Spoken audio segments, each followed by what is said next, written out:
सबसे पहले इसको बनाते हैं। मेन फंक्शन के लिए मेमोरी बनी स्टैक में num1 और num2 नाम से दो वेरिएबल क्रिएट हुए। num1 में 10 पड़ा हुआ है एंड num2 में 20। इन दोनों के एड्रेस हमने भेजे। तो सबसे पहले अभी m1 फंक्शन के लिए फ्रेम बनेगा।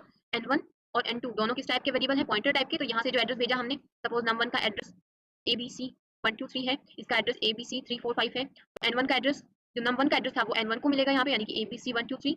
और num2 का एड्रेस किसको मिलेगा यहाँ पे, num2 n2 को, तो abc 3 4 5।